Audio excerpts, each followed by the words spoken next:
एक पत्नी उसके पति से पूछ रही थी कि आपको मुझ में कैसी प्रीति है, मेरे साथ प्यार कितना है। तो पति ने कहा कि तुम तो मुझे बहुत प्यारी हो, बहुत प्यारी हो।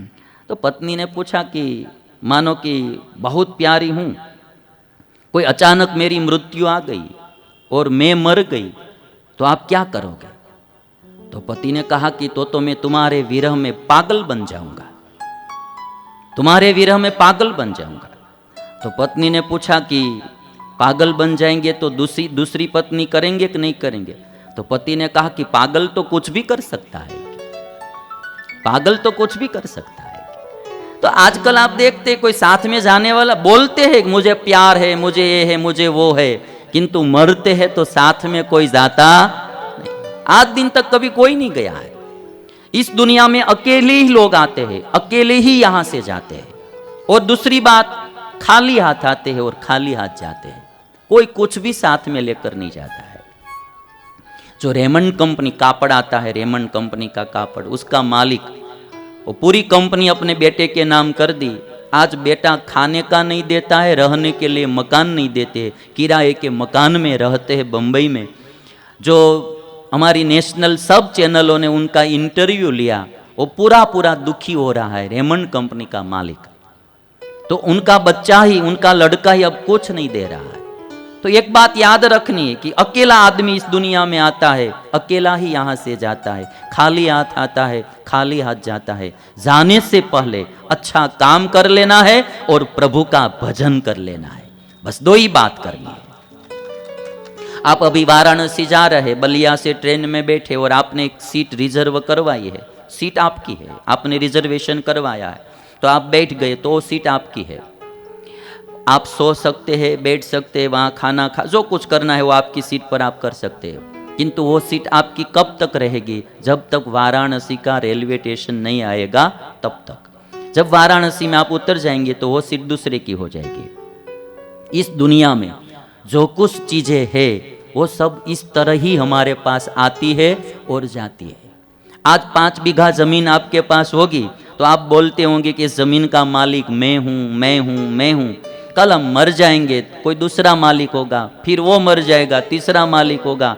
कितने ही ऐसे मालिक आते रहे, जाते रहे, जमीन वही की वही रहती है। जमीन बोलती है, जगह बोलती है, मैं ना किसी की हुई हूं और ना किसी की होने वाली भी।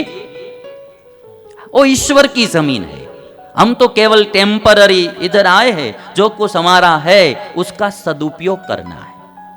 तो सीट आपकी है, बलिया से वाराणसी तक सीट आपकी है।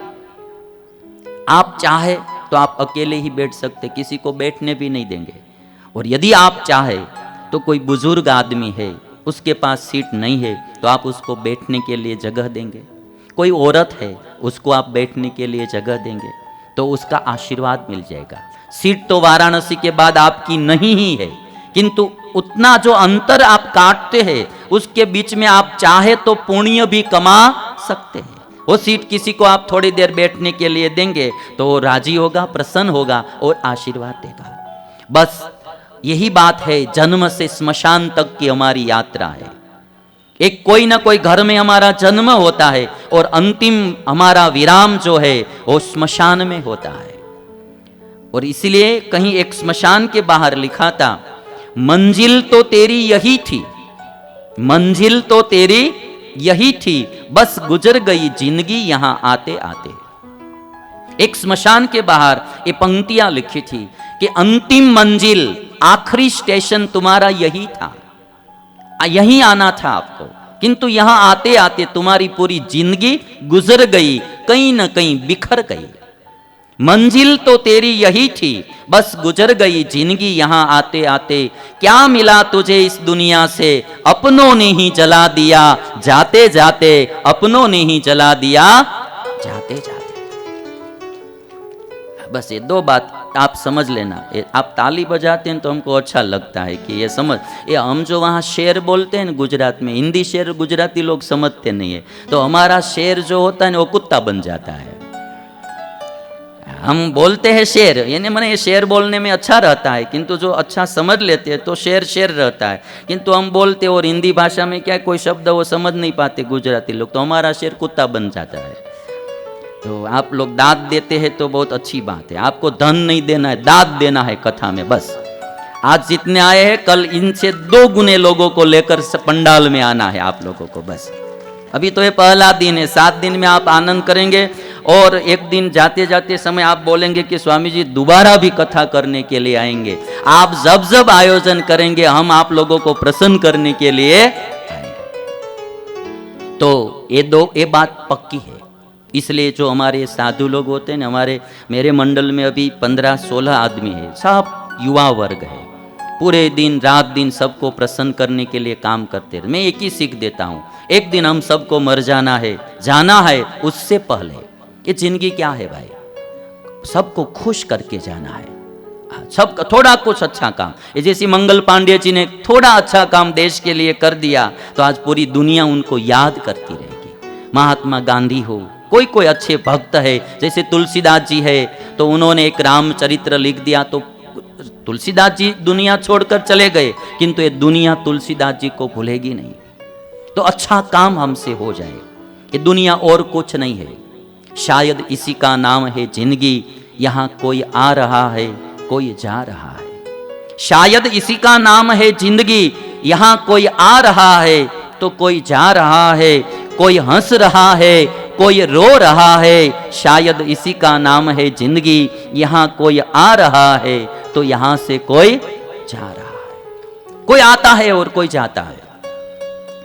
और बात तो तब बनी कवि जब जा रहे थे। जैसे मैं यहाँ यूपी है बिहार है, उनमें कवि लोग बहुत रहते हैं, कवि सम्मेलन होता है, इतना हमारे गुजरात में नहीं होता है। यहाँ कवियों बहुत है और कवि लोग कविता भी अच्छी अच्छी बनाते हैं। जैसे कोई भी घटना घटती है देश में समाज में तुरंत उसकी कविता बनाकर लोगों को सुनाते हैं। तो कवि ने ये मृत्यु के बारे में, जिंदगी के बारे में लिखा कि जिंदगी यही है, कोई आ रहा है कोई जा रहा है। कवि जा रहे थे, सामने से किसी की बारात आ रही थी, कोई जवान की शादी हो रही थी तो उसकी बारात आ रही थी, बैंड बाजे बज रहे थे, सब नाचते थे कूदते थे, आनंद में सब थे, बारात आ रही थी। और इधर कोई जवान की मृत्यु हो गई थी तो उसकी जो ननामी होती है, अर्थी उठाकर लोग ले जा रहे थे। तो जवान था और मर गया था तो सब रो रहे थे, तो सब जा रहे थे। दोनों दृश्य बिल्कुल विपरीत थे। एक ओर से बारात आ रही है, एक ओर से अर्थी उठाकर स्मशान को और ले जा रहे। तो कवि ने जब दोनों दृश्य ऐसे क्रॉसिंग हुए तो उन्होंने तुरंत लिख डाला कि उधर किसी की बारात आ रही है, इधर किसी का जनाजा उठा जा रहा है। उधर किसी की बारात आ रही है, इधर किसी का जनाजा उठा जा रहा है। उधर वाह वाह है, इधर आह आह है, शायद इसी का नाम है जिंदगी।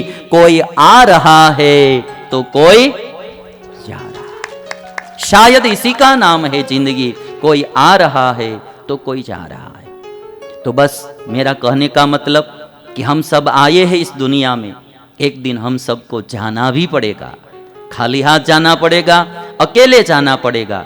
जाने से पहले हमसे कोई अच्छा कार्य हो जाए, कोई पुण्य कार्य हो जाए, कोई समाज का अच्छा कार्य हो जाए, या ईश्वर का भजन भक्ति हो जाए, ईश्वर प्रसन्न हो जाए, ऐसा कार्य करना है।